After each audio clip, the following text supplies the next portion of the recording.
सुन रहे हैं हॉरर कहानी, वो भी मेरी जुबानी। दोस्तों, आज की हमारी कहानी है वक्रेश्वर की भैरवी। लेकिन कहानी शुरू करने से पहले बस मेरी आपसे इतनी गुजारिश है कि आप अगर इस कहानी को पूरा सुनेंगे तो आपको सच में बहुत ज्यादा मजा आने वाला है। साथ ही अगर आप पहली बार हमारे इस चैनल पर आए हैं तो चैनल को अभी सब्सक्राइब कर लीजिए। ऐसा करने से हमारी और आपकी नजदीकियां बढ़ जाएगी और आगे आने वाली वीडियो आप तक आसानी से पहुंच जाएगी। तो ज्यादा समय न लेते हुए जल्दी से अपनी कहानी को शुरू करते हैं। जब मैं अपर इंडिया एक्सप्रेस के प्रथम श्रेणी के कंपार्टमेंट का गेट खोलकर रामपुर स्टेशन के प्लेटफॉर्म पर उतरा तो सवेरा होने वाला था। उस समय न जाने कैसी उदासी बिखरी हुई थी स्टेशन के वातावरण में। जो 4-5 लोग गाड़ी से उतरे थे वे न जाने कहां गायब हो गए थे उस उदासी में। कंधे पर बैग लटकाए, हाथ में अटैची लिए जब स्टेशन के बाहर निकला तो देखा सामने झोपड़ी जैसी एक चाय की दुकान थी। एक 15-16 साल की काली कलूटी लड़की दोनों पैर मोड़कर चाय बना रही थी दुकान में। चाय पीनी थी मुझे। एक चाय दोगी? मैंने लड़की से कहा। लड़की ने अपना झुका हुआ सिर ऊपर उठाया और एक बार मेरी ओर देखा गहरी नजरों से और फिर केतली से चाय कप में उड़ेलकर धीरे से मुझे कप थमा दिया उसने।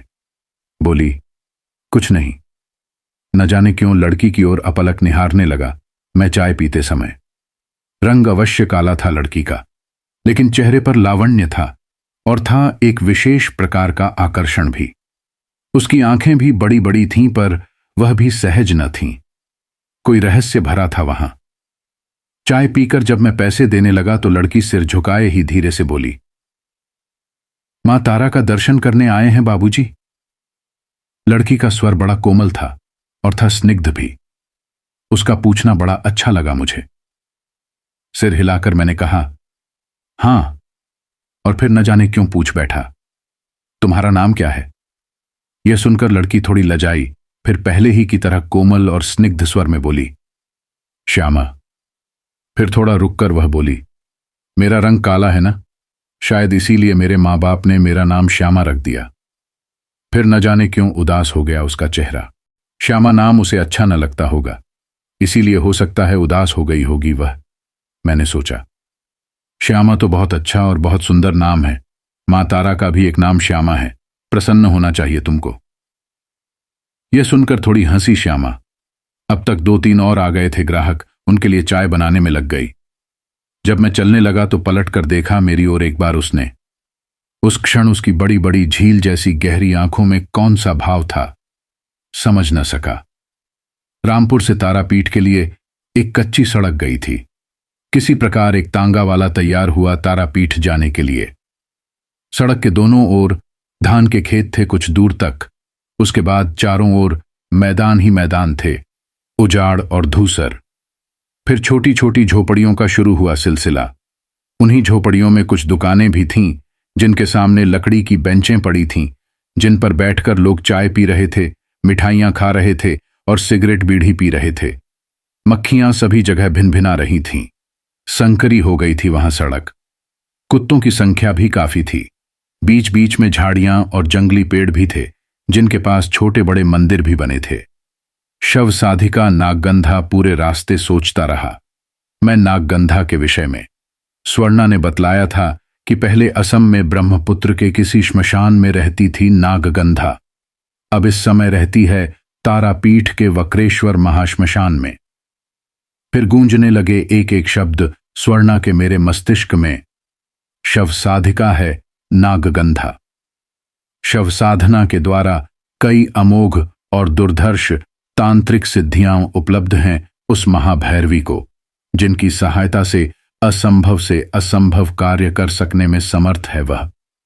तंत्र की 64 विद्याओं में सर्वश्रेष्ठ विद्या है धूमावती विद्या, और वह सर्वश्रेष्ठ महाविद्या भी उस साधिका को सिद्ध है और जिसकी सहायता से इच्छानुसार कोई भी रूप तत्काल धारण कर सकती है नागगंधा। यहां तक कि किसी भी पशु पक्षी के रूप में भी अपने आप को परिवर्तित कर सकने में समर्थ है वह धूमावती विद्या के बल पर। एकाएक तंद्रा भंग हुई मेरी। सामने एक मोड़ था और उस मोड़ के बाद एक नदी थी जो उस समय सूखी हुई थी। नाम था दामोदर नदी, जिस पर एक पुल था और जिसके पार था मां तारा का क्षेत्र। वशिष्ठ के समय का था वह महाश्मशान, जो काफी दूर तक फैला हुआ था और जिसके वातावरण में यमलोक की सारी खिन्नता भरी उदासी बिखरी हुई थी चारों ओर वातावरण में। और उस उदासी को भंग करता हुआ बोल हरि हरि बोल और राम राम सत्य है का शब्द गूंज उठता था कभी कभी। न जाने कैसा हो गया मन। चारों ओर जल रही थीं चिताएं और उनमें से उठने वाली लाल पीली लपटें हाहाकार कर रही थीं वायुमंडल में। मैंने देखा उस महाश्मशान के क्षेत्र में कई पंचमुंडी आसन थे, कई नवमुंडी आसन थे, जिन पर बैठकर साधकगण साधना कर रहे थे, ध्यानस्थ होकर तांत्रिक सिद्धि लाभ के लिए। मेरी आंखें उन लोगों में खोज रही थीं नागगंधा को। अंत में निराश होना पड़ा। दिन ढलने लगा था। कुछ चिताएं बुझकर राख में बदल चुकी थीं, कुछ जलने की तैयारी कर रही थीं और कुछ धू धू कर जल रही थीं। उन चिताओं के बीच से निकलता हुआ मंदिर की ओर बढ़ने लगा मैं। श्मशान में इधर उधर घूमती हुई कई रक्त वस्त्र धारिणी भैरवियों को भी देखा मैंने। सोचा उन अर्धनग्न और मुक्तकेशी भैरवियों में कोई नागगंधा भी हो सकती है, लेकिन नहीं। नागगंधा का जो व्यक्तित्व मेरे मानस पटल पर अंकित था वह कुछ और ही था। थोड़ा आगे बढ़ने पर चिता साधना करते हुए 4-5 साधक दिखलाई दिए। वे हड्डियां में पके हुए मांस खा रहे थे, मानव खोपड़ी में पी रहे थे मदिरा। मां के मंदिर से हटकर कई स्थानों पर पशुबलि भी हो रही थी। चारों ओर खून ही खून फैल रहा था। सब कुछ देखकर मन न जाने कैसा होने लगा मेरा। तमोगुणी तंत्र साधना का क्या यही स्वरूप है? यदि यही स्वरूप है तो इससे आंतरिक लाभ क्या है?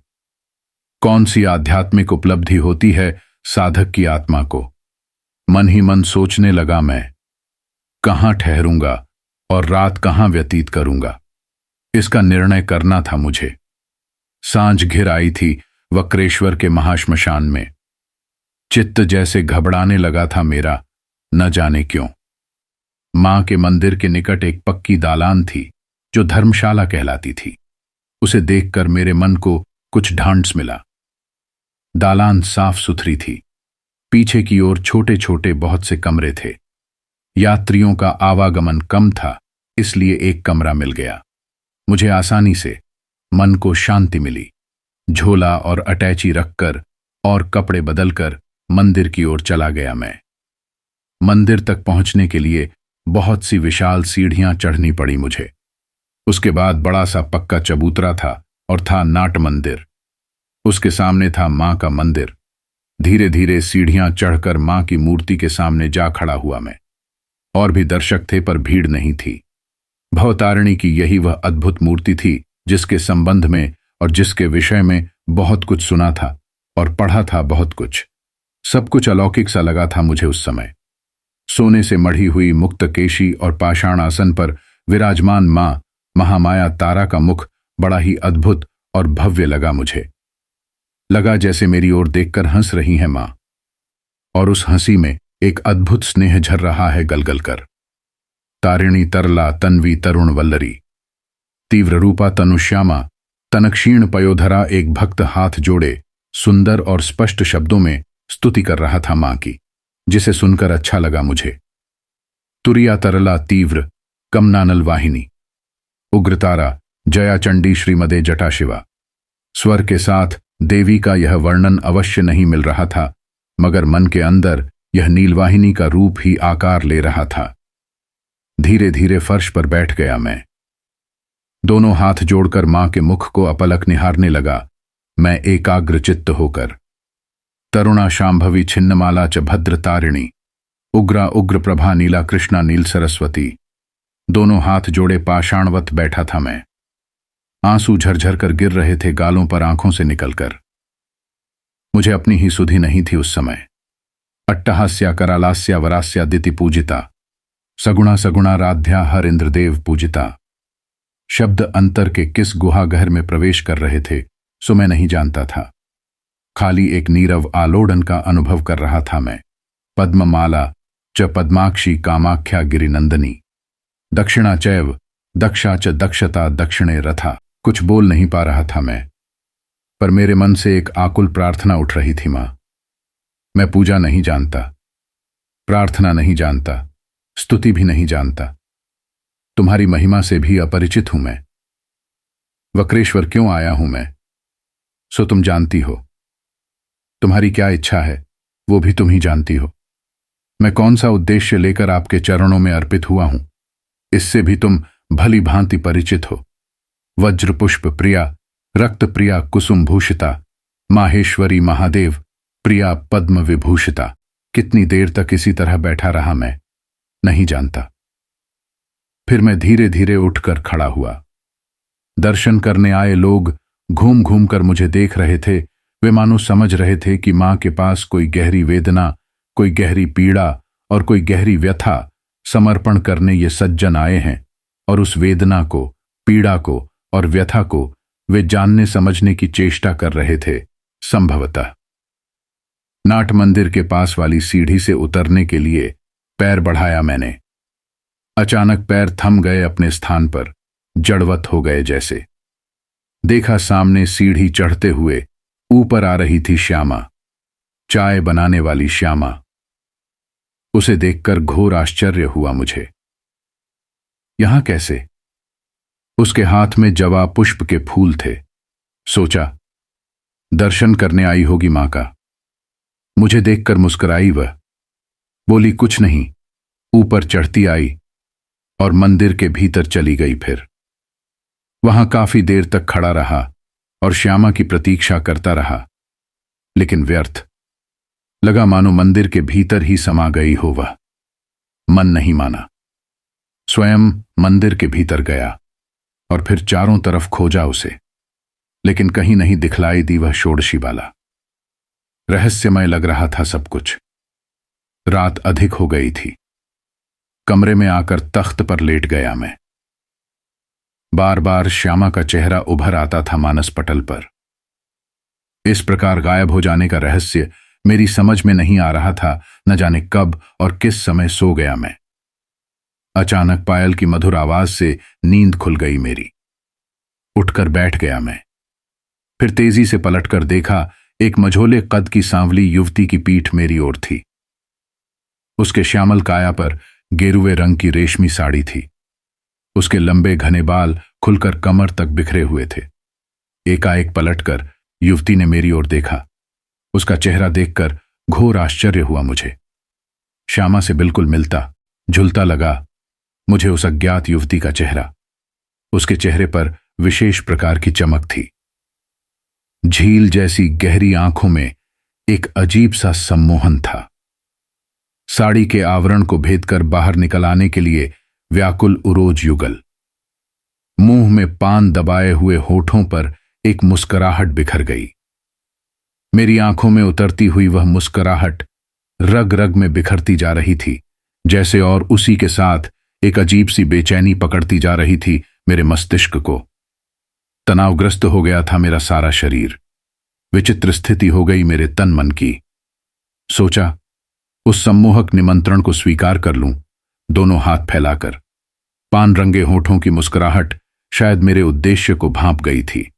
कुछ ऐसा लगा कि सम्मोहन से भरी झिलमिल करती आंखें सहम सी गई हैं, पर उसमें अस्वीकृति का कोई संकेत नहीं उभरा था और भय की छाया भी नहीं फैली थी। उन्नत उरोज, सम्मोहक आंखें और रसभरी मुस्कुराहट मेरी उत्तेजना को बढ़ा रही थीं। वासना और भावना का एक अपूर्व सा अंतर्द्वंद्व छिड़ गया था मेरे मानस में। वह रहस्यमयी युवती मेरे बिल्कुल करीब सट कर खड़ी हो गई। उस समय उसके निश्चल चेहरे पर प्रेम के सागर छलक रहे थे और उसकी बड़ी बड़ी कजरारी आंखों से झर रहा था अमृत निर्झर। अपनी मूक भाषा में क्या कहना चाहती थी उसकी आंखें, मेरी समझ में नहीं आया उस समय। कुछ देर खड़ी रहने के बाद धीरे धीरे चलकर कमरे के बाहर निकल गई वह रहस्यमयी युवती, और उसी के साथ मेरा मोह भी भंग हो गया एक बार की। मंदिर में मां की आरती पूजा हो रही थी भोर की। शंख घंटे की ध्वनि गूंज रही थी वातावरण में। मैंने तुरंत स्नान किया, कपड़े बदले और मां का दर्शन करने के लिए मंदिर की ओर चल पड़ा मैं। बड़ी अद्भुत छवि थी मां महामाया की उस समय। न जाने कब तक दोनों हाथ जोड़े ध्यानस्थ खड़ा रहा मैं मां की मूर्ति के सामने। भैरवी और जब वापस लौटा तो देखा नाट मंदिर के सामने मोटे खंभे की टेक लगाकर कंबल के आसन पर एक भैरवी बैठी थी। भैरवी का चेहरा देखकर सकपका सा गया मैं। श्यामा और रात वाली हास्यमयी युवती के चेहरे से मिलता जुलता सा लगा मुझे उस भैरवी का चेहरा। हे भगवान, कौन सी लीला है यह। कसकर लपेटी हुई थी लाल रंग की साड़ी। शरीर का ऊपरी भाग एक प्रकार से अनावृत था।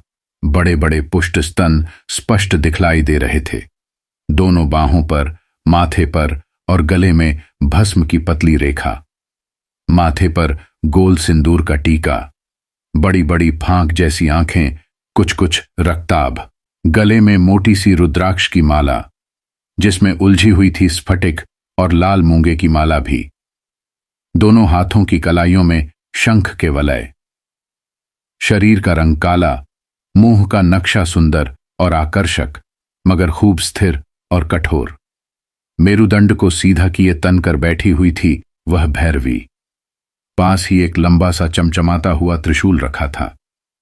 सुडौल और तगड़ा शरीर था उसका। बैठने पर भी लंबी लग रही थी वह। उम्र 35 से 40 तक की होगी, मगर मुंह की ओर देखकर उम्र की बात याद नहीं आती थी। भैरवी की बड़ी बड़ी काली आंखों की अपलक दृष्टि के एक अव्यर्थ आघात से ठिठक कर खड़ा हो गया मैं। उस दृष्टि को देखते ही मुझे लगा कि वह काफी देर से मेरी ओर स्थिर होकर लगी हुई थी। अब आंखें मिलते ही मानो हठात मेरा सारा शरीर बेबस और पंगु हो गया था। ऐसी बेधने वाली तीक्ष्ण और स्थिर दृष्टि मैंने पहले कभी नहीं देखी थी। मुझे लगा कि इन आंखों के द्वारा यह नारी किसी भी व्यक्ति को पास खींच ले सकती है और उसके बाद बड़े इत्मीनान से पास रखा त्रिशूल उसके कलेजे में उतार दे सकती है। विमूढ़ होकर ताकता रहा मैं। दूसरी ओर मैं अपना मुंह घुमा न सका और न तो हिलडुल ही सका। खूब धीरे धीरे भैरवी की पलकें एक बार गिरीं। पुकार कर या इशारे से नहीं बल्कि पलकें गिराकर ही उसने मुझे मानो अपने निकट बुलाया। एक बार पलकें गिरती देखकर मेरा भी होश जैसे लौट आया। तुरंत संभल गया मैं। जल्दी जल्दी पैर बढ़ाकर कुछ सीढ़ियां उतरकर चबूतरे पर से सिंहद्वार की ओर तेजी से चल पड़ा मैं। सिंहद्वार के बाहर आकर लंबी सांस ली मैंने। कलेजा अब भी धड़क रहा था मेरा।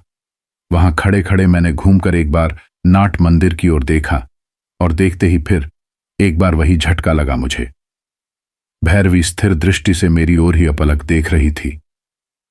उस दृष्टि में क्रोध का आभास था। मैं जहां भी जाऊं, जितनी भी दूर जाऊं, मानो वह इच्छा करे तो मेरा बहुत कुछ सर्वनाश कर सकती है। मैं क्षण भर भी नहीं रुका। झटपट सीढ़ियां उतरकर नीचे श्मशान की ओर जाने वाले मार्ग पर आ गया। शांति की लंबी सांस ली मैंने। ऐसा अनुभव जीवन में कभी नहीं हुआ था मुझे। इधर उधर टहलता रहा मैं, जिससे जो भय की छाया थी वह हट गई। मगर संध्या के समय मंदिर के सामने आकर खड़े होते ही फिर वही बेचैनी होने लगी। उसे मन के जोर से दूर हटाकर सीढ़ियां चढ़ने लगा मैं। मंदिर में तो जाना ही पड़ेगा। सिंहद्वार पार कर फिर ठिठका मैं। फिर निश्चिंत हो गया। नाट मंदिर की वह जगह खाली थी। मंदिर में आरती हो रही थी। मां एलोकेशी के सोने से दमकते मुखमंडल की ओर अपलक निहारता रहा मैं, दोनों हाथ जोड़कर। लगा जैसे मां हंस रही हैं और उस हंसी में एक अद्भुत स्नेह गल गल कर झर रहा था। मैं मन ही मन मां से कह रहा था, मां तुम अंतर्यामी हो। जिस उद्देश्य को लेकर वक्रेश्वर आया हूं उसे पूरी कर दो मां।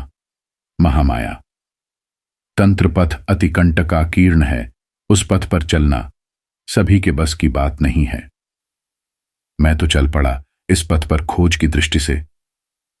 मुझे अपनी खोज में सफलता चाहिए मां एलोकेशी, लेकिन तुम्हारी अनुकंपा के बिना यह संभव नहीं दिखता मुझे। अब मन काफी शांत था, चित्त में भी स्थिरता थी। नाट मंदिर में भैरवी को देख करके भी परवाह नहीं की मैंने। एक बार घूमकर भी उसकी ओर नहीं देखा। दर्शन और प्रार्थना समाप्त करके चला आया। दूसरे दिन अपराह्न में श्मशान में घूमने की इच्छा न जाने क्यों जागृत हो गई। देखा, हर वृक्ष के नीचे नर कंकालों की हड्डियां और खोपड़ियां थोड़ी बहुत पड़ी हुई थीं। शवों के गद्दे तकिए भी काफी संख्या में थे। बगल में हाहाकार करती हुई 2-3 चिताएं जल रही थीं, जिनके निकट 2 भैरवियां आसन लगाकर चिता साधना कर रही थीं। दोनों की आयु बहुत ही कम थी, बस यही 20-25 के लगभग। दोनों के चेहरे पर तेज था।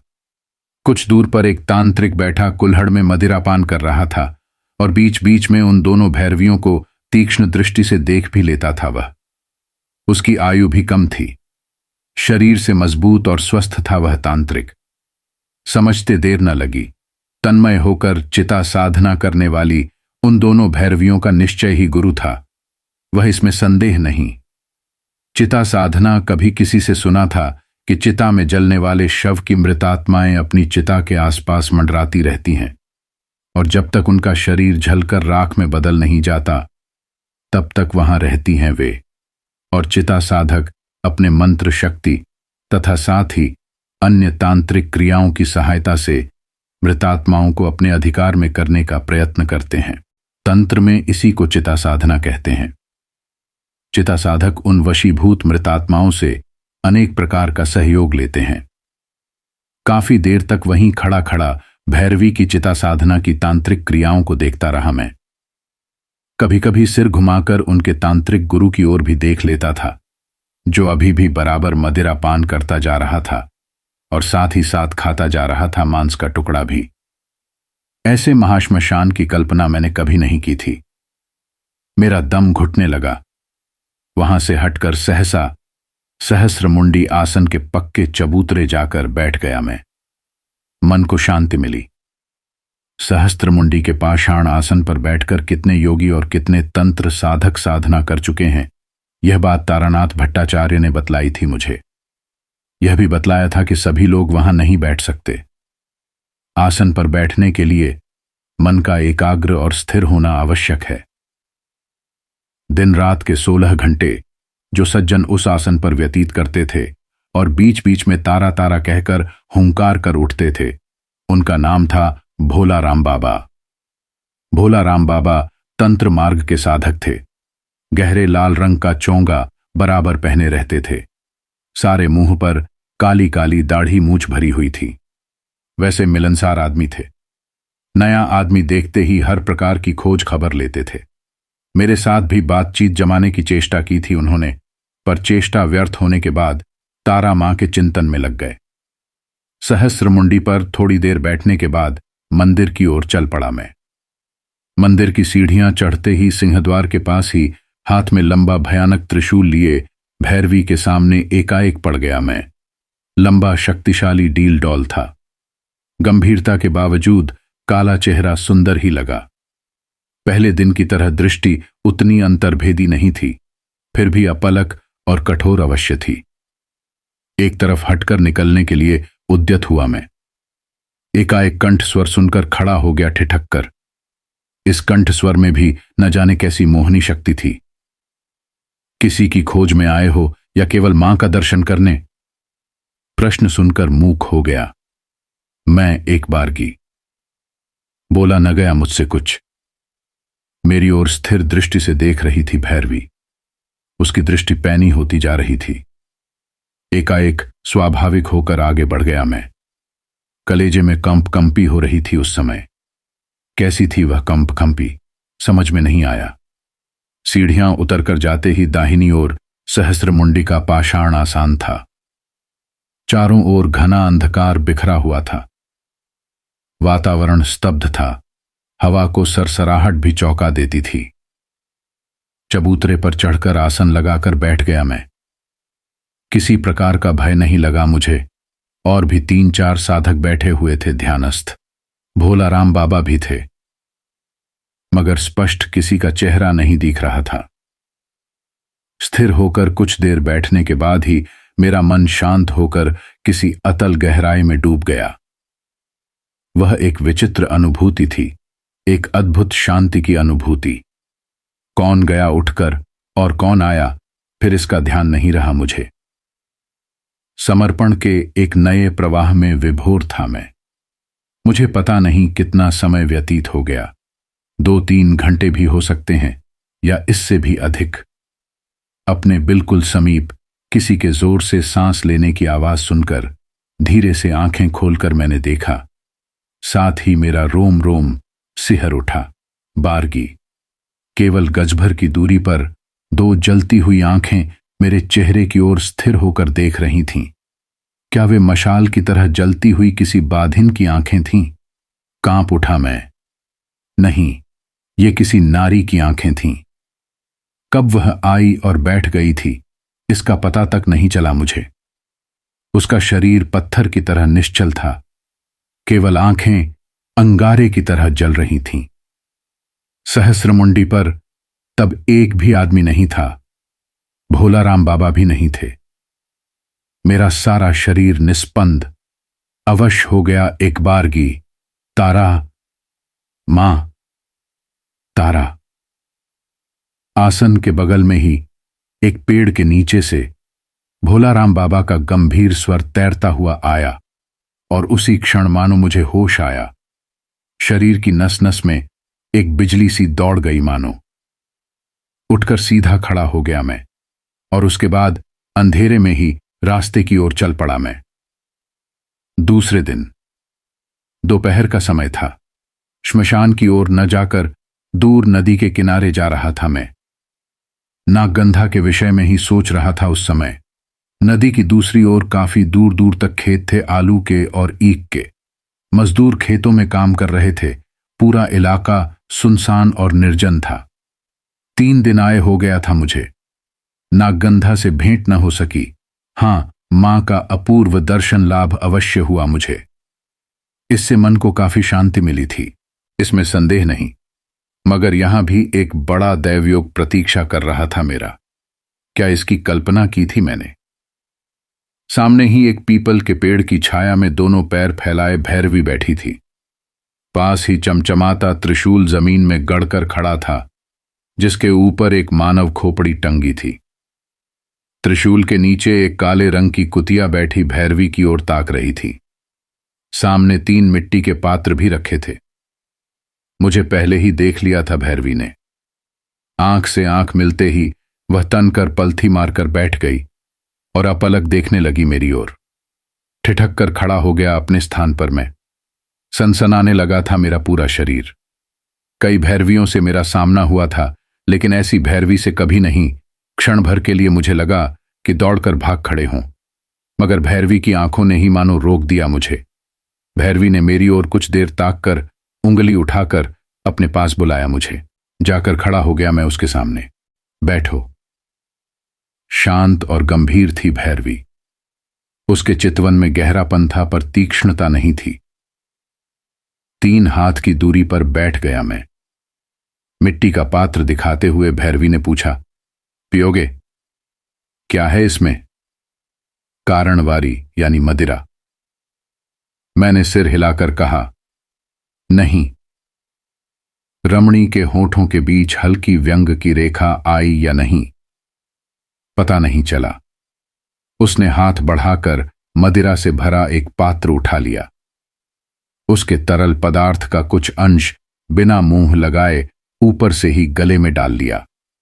घूंट निगलने के साथ ही उसके सारे शरीर में मानो एक झंकार सी उठी।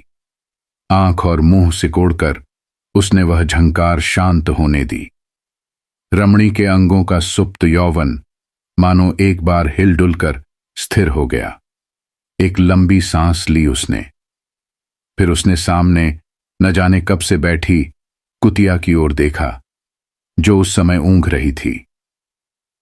मेरा ध्यान उधर नहीं था उस समय, लेकिन जब मैंने कुतिया के स्थान पर एक सुंदर तरुणी को देखा तो आश्चर्यचकित रह गया। एक बारगी। कुतिया कहाँ गई? अभी अभी तो यही बैठी ऊँघ रही थी। यह युवती किधर से और कब आ गई? सबसे आश्चर्य की बात तो यह थी कि वह युवती न काली थी, न गोरी थी और न तो सांवले रंग की ही थी। उसके यौवन से भरपूर सुगठित शरीर का रंग हल्का नीला था, बाल काफी घने और काफी लंबे थे, जिसका रंग काला नहीं बल्कि भूरा था। उसकी आंखें भी बड़ी बड़ी और भूरी थीं, अलौकिक अनुभूति। मैं कुछ और सोचता समझता कि तभी भैरवी की आवाज कानों में पड़ी। उधर क्या देखता है? वह मेरी संगिनी है, मुझसे मिलने के लिए ऊपर से आई है। तू बता, कल रात आसन छोड़ इस तरह भाग क्यों गया? कुतिया को युवती के रूप में और वह भी विलक्षण रूप में परिवर्तित देखकर घबरा सा गया था। थोड़ा भयभीत भी हो गया था मैं। किसी प्रकार अपने आप को संभाला और फिर उल्टा प्रश्न किया, तुम मुझे कल से इस तरह भय क्यों दिखा रही हो? भैरवी के मुख पर अतिसूक्ष्म हंसी की रेखा दिखाई दी, जो किसी भी पुरुष को अपने जादू में बांधने में सक्षम थी। तुम डर क्यों रहे हो? जिस उद्देश्य से यहां आया था वह पूरा नहीं हो पा रहा है, मैंने धीरे से कहा। क्या उद्देश्य है? कोई उत्तर नहीं दिया मैंने, मौन रहा। उत्तर न पाकर भैरवी की लाल लाल आंखों ने एक बार मेरे मुंह पर चक्कर काटा। बोली, क्या विघ्न हो रहा है? मैंने इस बार भी कोई उत्तर नहीं दिया। भैरवी ने फिर पात्र उठाया, तरल पदार्थ गले के नीचे उतारा। शरीर में फिर उठी झंकार। फिर बोली, तुम्हारी आयु कितनी है? मैंने इस बार उत्तर दिया, 30 के आसपास है। मेरी बात सुनकर उसकी जांच के लिए भैरवी ने मानो मुझको एक बार नीचे से ऊपर तक देखा। मेरी 45 के ऊपर है। अब तेरा भय कुछ कम हुआ, वह बोली। उसकी आंखों में कौतुक की छटा थी। मुझे मानो विश्वास नहीं हुआ। विश्वास करना और भी कठिन था, क्योंकि दूसरा पात्र एक ही बार में गले से उतरकर खाली हो गया और भैरवी के शरीर में फिर एक बार झंकार उठी। उसकी आयु जो भी हो, मेरा भय कम होने के बजाय बढ़ा ही। कहां रहते हो? दूसरी तरह का प्रश्न था और स्वर भी दूसरी तरह का। वाराणसी। घर में कौन कौन है?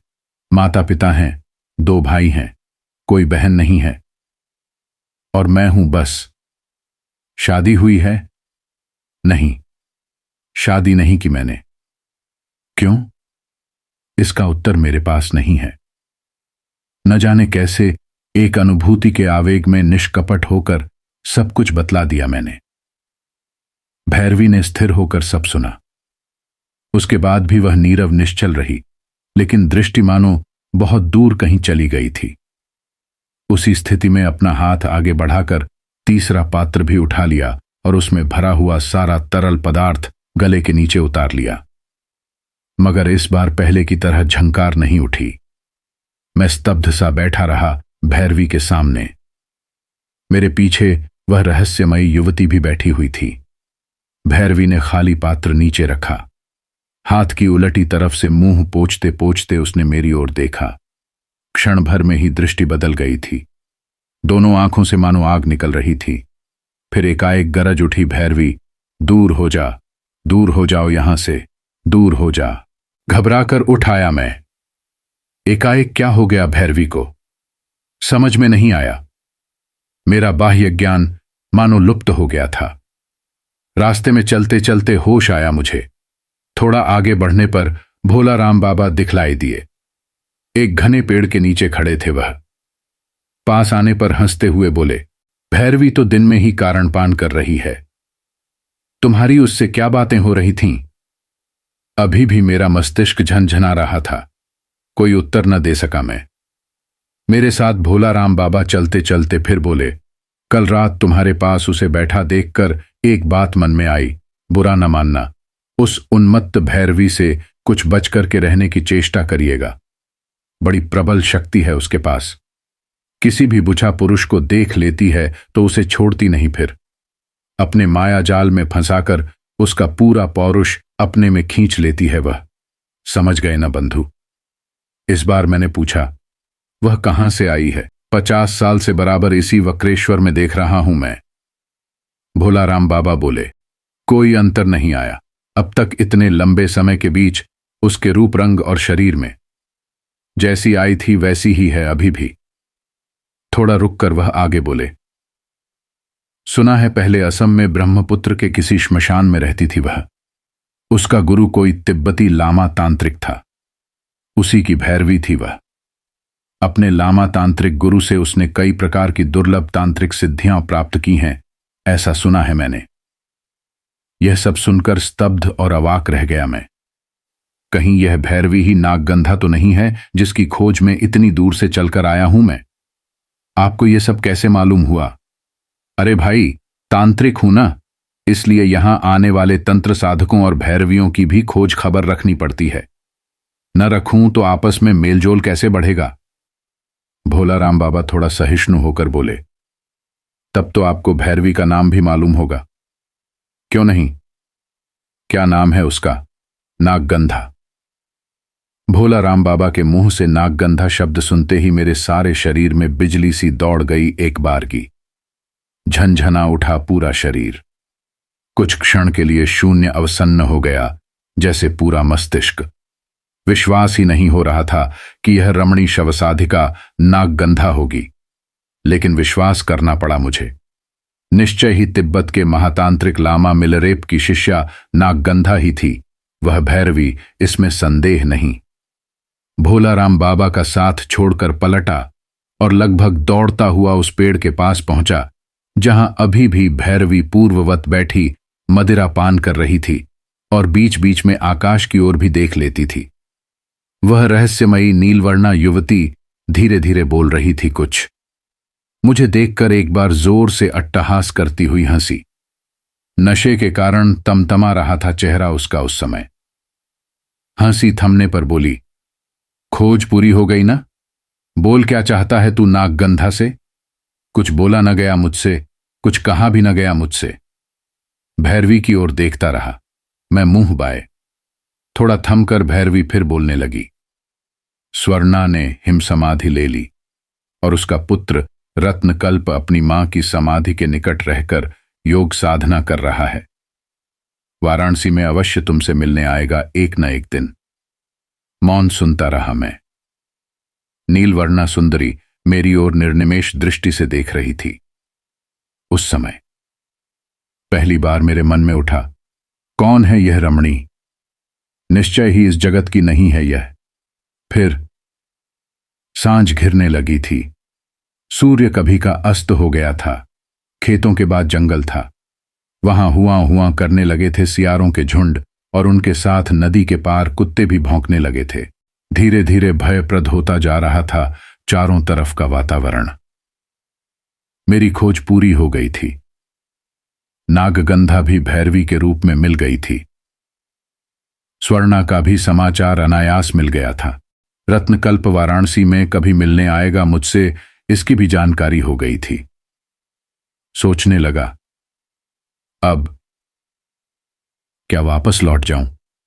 हां, यही ठीक रहेगा। भोर में मां की आरती का दर्शन कर निकल जाऊंगा इस महाश्मशान की भूमि के बाहर। क्या दूसरे दिन मां दर्शन कर सका? क्या मां की आरती देख सका? और क्या वक्रेश्वर के बाहर जा सका घर वापस लौटने के लिए? नहीं, अभी तो मुझे नागगंधा की तांत्रिक सिद्धि का चमत्कार जो देखना था। नागगंधा का दिव्य रूप देखते ही देखते घोर तिमिराच्छन्न वातावरण सुनहले प्रकाश से भर गया और उसी के साथ बदल गई वहां की भौगोलिक स्थिति भी। न नदी थी, न खेत थे, न जंगल था और न था वह वृक्ष जिसके तले भैरवी बैठी थी। अब तो और ही कुछ था। चारों ओर हिमाच्छादित उत्तुंग हिमशिखर थे जो सुनहले प्रकाश से चमक रहे थे और उन हिम पर्वतों से घिरी हुई एक विस्तृत घाटी थी जिसकी भूमि चांदी की तरह चमक रही थी। वातावरण में शांति का साम्राज्य था। घाटी के एक ओर ऊंचे और घने वृक्षों की कतारें थीं जिनकी छाया में तपस्वी और साधकों की मंडलियां बैठी हुई थीं।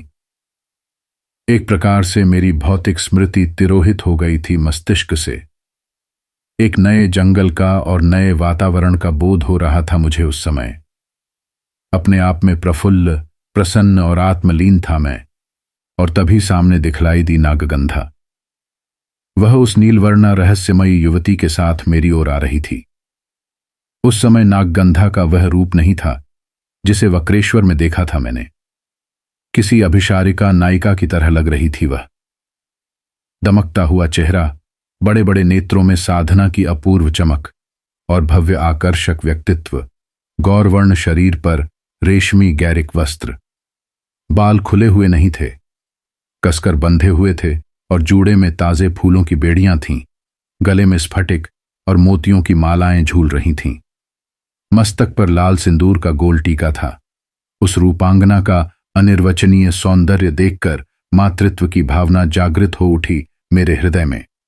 लगा जैसे साक्षात महामाया जगदम्बा खड़ी हो मेरे सम्मुख। मन विगलित हो उठा एक बारगी। मेरी ओर देखकर धीरे धीरे मुस्कुरा रही थी नागगंधा। मैंने देखा, उस मुस्कुराहट में मधुरता थी, कोमलता थी और था स्नेह। मेरे समीप आकर मंद स्वर में बोली, वह महासाधिका। कैसा लगा यह स्थान? पहले तो मुझसे कुछ कहा ही न गया। किसी प्रकार अपने आप को संभाला और फिर अटक अटक बोला, सुंदर और मोहक। ऐसा रमणीक स्थान विश्व में कहीं नहीं होगा। जिसे वास्तव में आत्मशक्ति कहते हैं, उसका अनुभव कर रही है इस समय मेरी आत्मा। योग चेतना और भोग चेतना मेरी बात सुनकर पूर्ववत मंद और स्निग्ध स्वर में बोली, नागगंधा, यह सूक्ष्म जगत का अत्यंत सूक्ष्मतम भाग है। इसके ऊपर मनोमय जगत है। इस स्थान पर प्राण और मन की शक्ति अत्यंत प्रबल है और साथ ही काल का प्रवाह भी मंदतर है यहां। यही सब कारण है कि यहां का जीवन काफी लंबा है। इतना लंबा कि उसकी अवधि में एक साधारण मनुष्य 10 बार जन्म ले सकता है और 10 बार मर भी सकता है। प्राण शक्ति और मनः शक्ति से भी मनुष्य की प्राण शक्ति और मनः शक्ति 20 गुनी अधिक है। मनुष्य के पास इच्छा तो है, लेकिन उसमें शक्ति नहीं है। इसीलिए किसी भी इच्छा को पूर्ण करने के लिए मनुष्य मनः शक्ति के साथ साथ कर्म शक्ति की सहायता लेता है। लेकिन यहां कर्म नहीं है, कर्म का पूर्ण अभाव है। इसलिए कोई भी इच्छा बिना कर्म किए स्वतः पूरी हो जाती है, क्योंकि उसमें अपनी स्वशक्ति होती है। थोड़ा रुककर नागगंधा आगे बोली, तुमको ज्ञात होना चाहिए कि कर्म के अभाव के कारण यहां न जन्म है और न तो मृत्यु ही है। इन दोनों का भी यहां अभाव है। उन दोनों के स्थान पर देहांतरण अथवा लोकांतरण है। इन दोनों से आपका तात्पर्य क्या है? मेरे यह पूछने पर नागगंधा ने कहा, देहांतरण का अर्थ है एक शरीर को छोड़कर दूसरे शरीर को धारण करना, और लोकांतरण का अर्थ है एक लोक से दूसरे लोक में प्रवेश करना। इन दोनों अवस्थाओं में पहले शरीर से और पहले लोक से आत्मा का संबंध चेतना के स्तर पर बराबर बना रहता है। यदि स्थायी रूप से देहांतरण करना होता है, आत्मा पहले शरीर को सदैव के लिए त्याग देती है। इसी प्रकार स्थायी रूप से लोकांतरण करना होता है तो पहले लोक को भी सदैव के लिए त्याग देती है वह। लेकिन ये दोनों कार्य भी होते हैं चेतना के स्तर पर ही। चेतना से आपका क्या तात्पर्य है? मेरे इस प्रश्न के उत्तर में वह साधिका बोली, एकमात्र चेतना ही ऐसी वस्तु है जो एक योगी और एक भोगी में अंतर पैदा कर देती है। योगी का प्रत्येक कार्य चैतन्य युक्त होता है। वह प्रत्येक कार्य, चाहे वह छोटा या बड़ा, चेतन की अवस्था में करता है। जब वह शरीर छोड़ता है तो उस समय भी चैतन्य रहता है वह। जन्म भी लेता है तो उस अवस्था में भी चैतन्य रहता है वह। दोनों अवस्थाओं में उसकी चेतना बनी रहती है। दोनों अवस्थाओं का अनुभव करता है वह। उसी प्रकार जैसे हम किसी वस्तु का त्याग करते समय या उसे अपनाते समय उसका बोध रखते हैं, इसके ठीक विपरीत भोगी होता है। कोई भी ऐसा कार्य नहीं है जिसे चैतन्य युक्त अवस्था में करता हो वह। प्रायः उसके प्रत्येक कार्य में चेतना का अभाव रहता है। वह जो भी कार्य करता है अपनी बुद्धि और अपने मन के आश्रय से करता है, और यही कारण है कि जीवन के क्षेत्र में पूर्ण रूप से सफल नहीं हो पाता है वह। बुद्धि तत्व और मनः तत्व के ऊपर चेतन तत्व है, जो आत्मा की अपनी स्वतंत्र ऊर्जा है और है स्वतंत्र शक्ति, और उसी की साधना योग साधना है और है तंत्र साधना। क्या भोगी में चेतना का अभाव रहता है? नहीं, अभाव नहीं रहता। वह रहती है, लेकिन जीवनी शक्ति के रूप में रहती है, और एकमात्र यही कारण है कि भोगी मरते समय भी और जन्म लेते समय भी गहन मूर्छा की अवस्था में रहता है। उसे इसका बोध ही नहीं रहता कि कब वह मर गया, कब उसका शरीर उससे छूट गया, कब उसने दूसरा जन्म तो लिया और प्राप्त कर लिया, कब दूसरा शरीर। सोचने लगा मैं, कितना गंभीर और कितना गूढ़ तथ्य है आध्यात्म का, यह जिससे एक योगी या साधक ही भली भांति परिचित हो सकता है, साधारण व्यक्ति नहीं। थोड़ा रुककर बगल में खड़ी नीलवर्णा युवती की ओर संकेत करती हुई नागगंधा बोली, यह एक यक्ष कन्या है। यक्ष जाति के लोगों के शरीर के रंग नीले होते हैं। कभी कभी मुझसे मिलने के लिए यह आ जाती है वक्रेश्वर, कभी किसी रूप में तो कभी किसी रूप में। मनुष्यों की तरह यक्षलोक, किन्नरलोक अथवा गंधर्वलोक में किसी का कोई नाम नहीं होता, सभी बेनाम होते हैं। अपनी ओर से मैंने इस यक्षिणी को नाम दिया है ज्योतिर्मयी। पूरे 100 वर्षों से मेरे साथ इसका संबंध है। मैंने सिर घुमाकर ज्योतिर्मयी की ओर देखा। वह मंद मंद मुस्कुरा रही थी। उस समय उसकी मुस्कुराहट में कोई मूक आमंत्रण था जिसे समझ न सका मैं उस समय। धीरे धीरे हम तीनों आगे बढ़ने लगे और अंत में एक ऐसे स्थान पर पहुंचे जहां एक काफी लंबा चौड़ा सरोवर था, जिसमें झरझर कर झरने का स्वच्छ और निर्मल जल गिर रहा था। बड़ा ही मोहक, अति सुंदर और अति आकर्षक था वहां का वातावरण। उस विशाल सरोवर के चारों ओर ऊंचे ऊंचे वृक्ष थे और विभिन्न रंगों के फूलों की क्यारियां थीं, जिनसे खिले हुए फूलों की सुगंध चारों ओर वायुमंडल में फैल रही थी। सरोवर से हटकर कुछ दूर पर वृक्षों के झुरमुटों के बीच साधकों की कई मंडलियां साधनारत दिखलाई दी मुझे। मंडलियों के साधक अपने अपने स्थान पर पाषाणवत बैठे हुए थे। लगा जैसे किसी भी वस्तु से उनका कोई लगाव नहीं है और अपने आप में आत्मलीन हैं। कुछ साधक और साधिकाएं इधर उधर घूम रही थीं। कोई किसी से कोई बात नहीं कर रहा था। सभी मौन थे, सभी स्थिर थे अपने आप में और सभी थे अपने आप में लीन। सरोवर के किनारे स्थित एक लंबी चौड़ी पाषाण वेदी की ओर संकेत करती हुई नागगंधा बोली, यह वेदी मेरी साधना का पीठ स्थान है।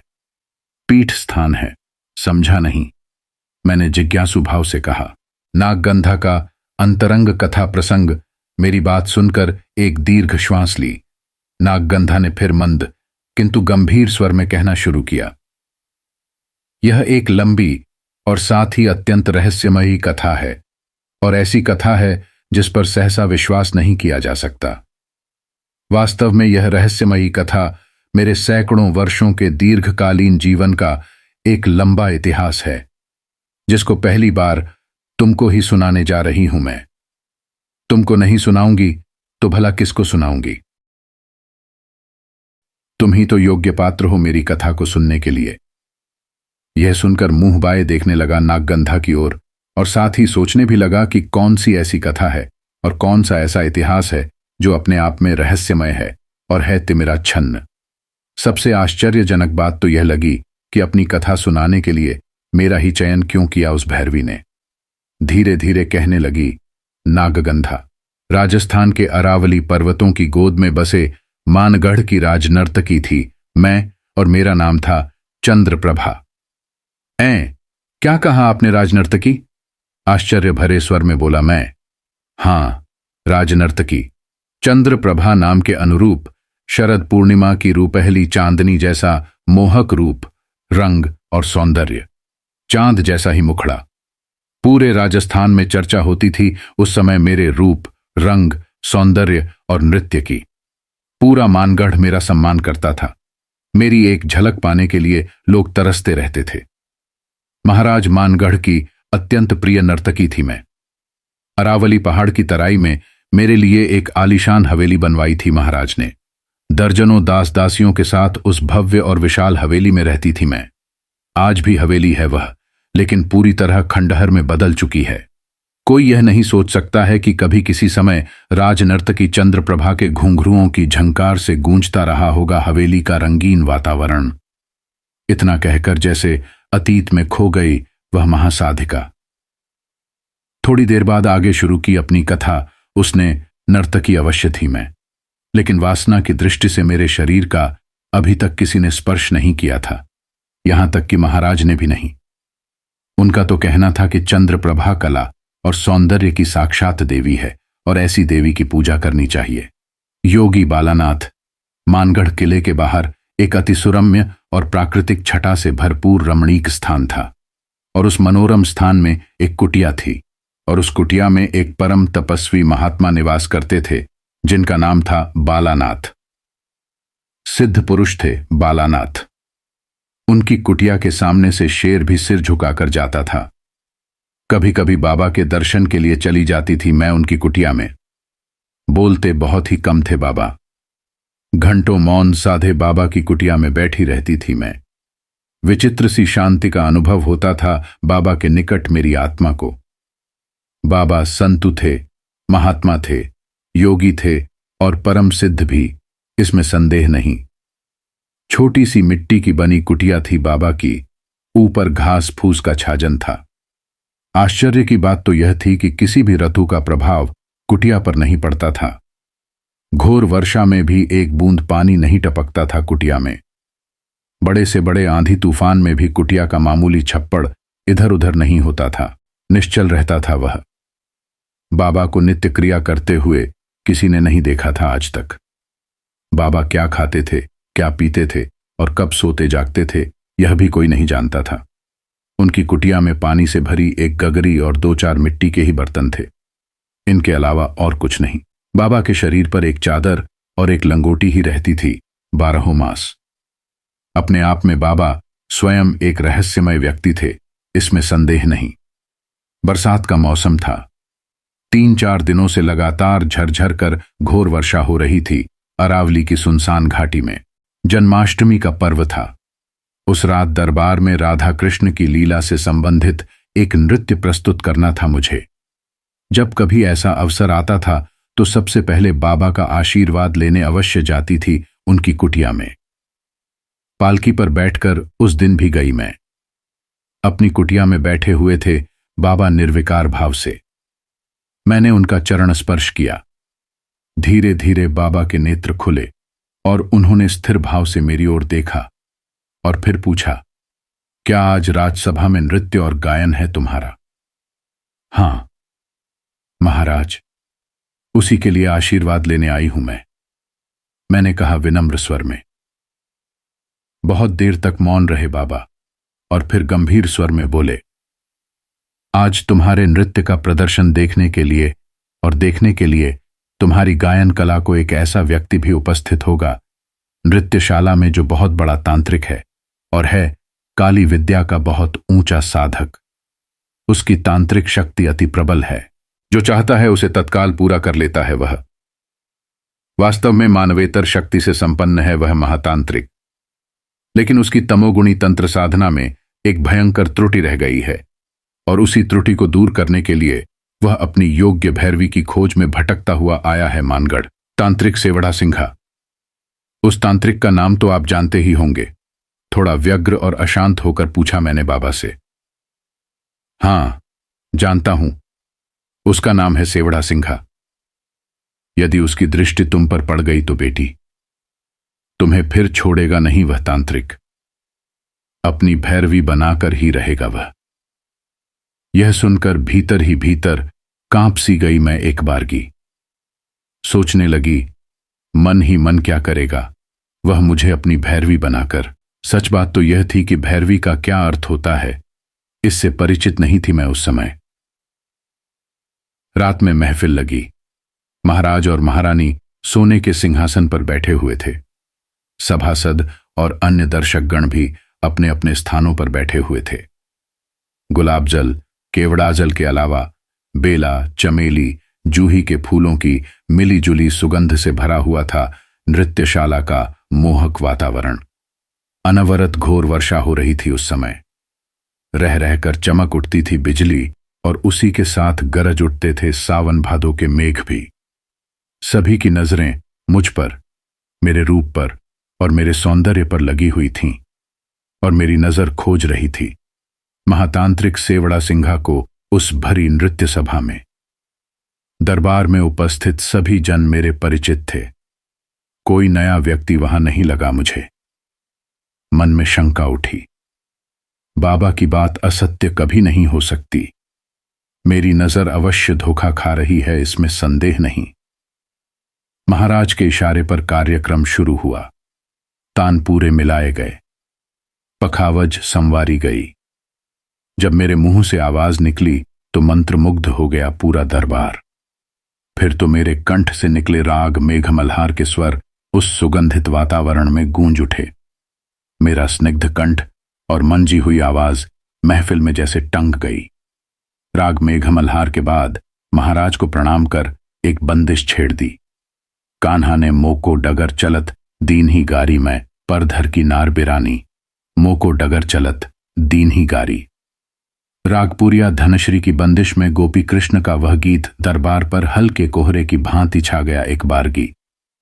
और जब मेरा गायन समाप्त हुआ तो लगा जैसे किसी का चलाया हुआ सम्मोहन का जाल चट चट कर टूट गया हो। और उसी समय सभा के बीच से एक लंबा चौड़ा व्यक्ति अपने स्थान से उठा और तनकर खड़ा हो गया। सभी उपस्थित लोगों की दृष्टि उसकी ओर घूम गई एक साथ। मैं भी ठगी सी देखने लगी उस अपरिचित को। बड़ा ही सजीला और बांका जवान था वह व्यक्ति। लंबा कद, गोरा रंग, गठीली देह, चौड़ी छाती, चौड़ा मस्तक, कंधे तक झूलते हुए काले घुंघराले बाल, ऊपर की उठी हुई घनी काली मूंछें, दोनों हाथों की गोरी गोरी उंगलियों में कीमती रत्नों की अंगूठियां और गले में पुखराज, पन्ना, नीलम, मोती और स्फटिक की झूलती हुई मालाएं। उस व्यक्ति ने झुककर प्रणाम किया, दोनों हाथ जोड़कर महाराज को, और फिर मंद मृदु किंतु थोड़े कठोर स्वर में कहा, महाराज, मेरा नाम सेवड़ा सिधा है। तंत्र मंत्र की जितनी भी विद्याएं हैं उनमें निपुण हूं, और इसके अलावा संगीत कला का भी जाता हूं मैं। पूरे देश का भ्रमण करते हुए अंत में आया हूं आपके राज्य में, और मेरी इच्छा है कि थोड़ा अवसर मुझे भी देने की कृपा करें सेवा करने की। आप कहना क्या चाहते हैं, स्पष्ट करिए। महाराज ने राजोचित गंभीर स्वर में पूछा। राजनर्तकी चंद्रप्रभा से गायन युद्ध। सभा में भेष बदलकर महातांत्रिक सेवड़ा सिंघा उपस्थित होगा और अंत में मुझसे गायन युद्ध करने की आज्ञा मांगेगा। महाराज से इसकी कल्पना भी नहीं की थी, सपने में भी मैंने। स्वयं मैं स्तब्ध थी और पूरी सभा भी। अनजाने में उस महातांत्रिक के विलक्षण व्यक्तित्व से प्रभावित तो हो ही गई थी मैं। और जब मैंने यह सुना कि गायन युद्ध मुझसे करना चाहता है, वह तो सिर उठाकर देखा। मैंने उसकी ओर एक बार, परंतु पहले से ही देख रहा था वह मुझे। उफ, कैसी थी उसकी नशीली आंखें। लगा जैसे 1000 प्यालियां पी रखी हों उसने। शेर की आंखों का पीलापन लिए हुए चमक थी उसमें। झील जैसी गहरी, स्थिर और निर्विकार आंखों में एक अजीब सम्मोहन भरा था, जो किसी को भी अपनी ओर सम्मोहित कर सकने में समर्थ था। गायन के लिए राजाज्ञा, गायन युद्ध के लिए राजाज्ञा मिल गई सेवड़ा सिंघा को। महाराज बोले, कौन सा राग छेड़ोगे तांत्रिक? सेवड़ा सिद्धा जरा सा झुककर विनम्र स्वर में बोला, यह समय तो तोड़ी का है महाराज। मैं हनुमानी तोड़ी सुनाऊंगा, जिसे गुणीजन अंजनी तोड़ी भी कहते हैं। तानपुरे मिला लिए गए और उस महातंत्र साधक ने हनुमान जी का ध्यान करते हुए पहले गुनगुनाया, वंदे सिंदूर वर्णामम लोहितांबर भूषितम रक्तांगम राग शोभाठ्यम शोणपुच्छम कपीश्वरम। फिर उस महातांत्रिक ने एक ध्रुपद आरंभ किया। प्रथम मान ओंकार देवनपति महादेव, ज्ञान मान नारद, वेदमान ब्रह्मा। सेवड़ा सिंघा और राजनर्तकी चंद्रप्रभा के गायन ने सभा को स्तंभित कर दिया एक बारगी। आधा घंटे के बाद महातांत्रिक ने ध्रुपद को प्रबंध बना डाला।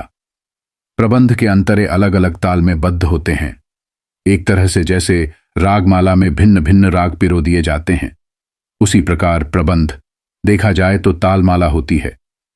सेवड़ा सिंघा कभी दीपचंदी ताल पर उतरता तो कभी चाचर पर, कभी झुमरे पर तो कभी झप पर। तांत्रिक के क्लिष्ट गायन के आगे राजनर्तकी चंद्रप्रभा बहक कर गलत मात्रा लगाने लगी। जिससे वह बेताला हो गया और बेसुरा भी। उसने तानपूरा रखकर प्रणाम किया और पीछे हट गई वह।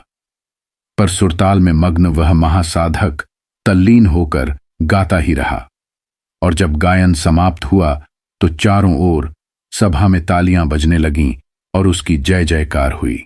महाराज ने सेवढ़ा सिंघा की प्रशंसा करते हुए कहा, वाह, आप तो इंद्र की सभा के तुम्बरू हैं।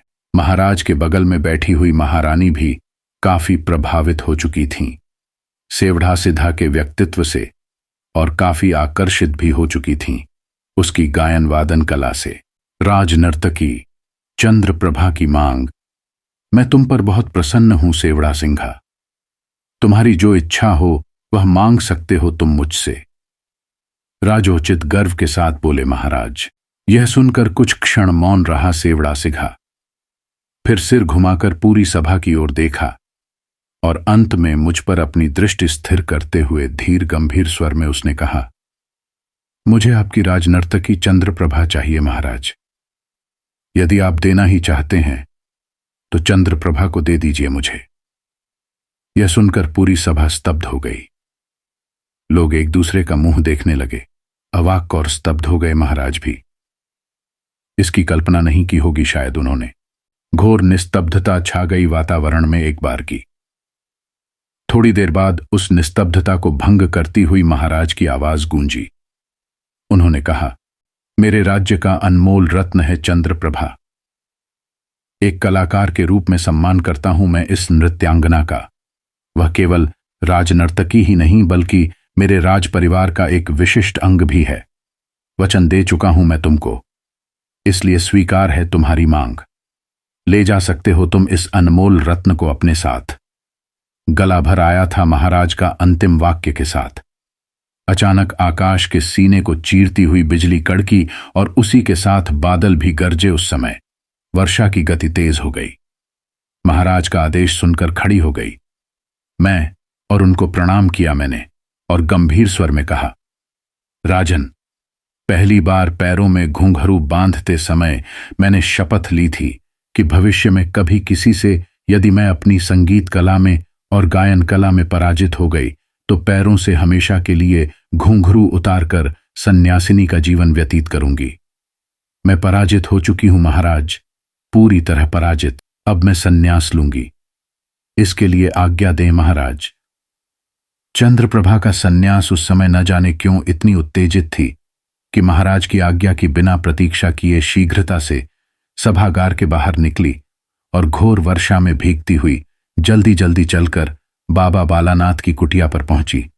मैं उस अराजकता भरी रात में मेरी आत्मा की पवित्रता, शुद्धता और सत्यता से परिचित थे बाबा अपना लिया उन्होंने अपनी शिष्या के रूप में। दूसरे ही दिन संयोगवश गुरु पूर्णिमा थी। बाबा ने विधिवत सन्यास दीक्षा दी, फिर दी गुरु मंत्र दीक्षा और मेरा नाम रखा नागगंधा। अब मैं चंद्रप्रभा से सन्यासिनी नागगंधा हो गई थी। मेरे शरीर पर गैरिक वस्त्र था और पैरों में थी खड़ाऊ। उसी समय मुझे ले चले योग तंत्र पर बाबा। शीघ्र ही सहज समाधि में लीन रहने लगी मैं। इतना कहकर मौन हो गई नागगंधा। ऐसा लगा मानो गहराई में डूबकर कुछ सोच रही हो वह। फिर क्या हुआ? धीरे से पूछा मैंने। मेरा प्रश्न सुनकर उन्होंने एक बार मेरी ओर देखा और कहा, होगा क्या, जो होना था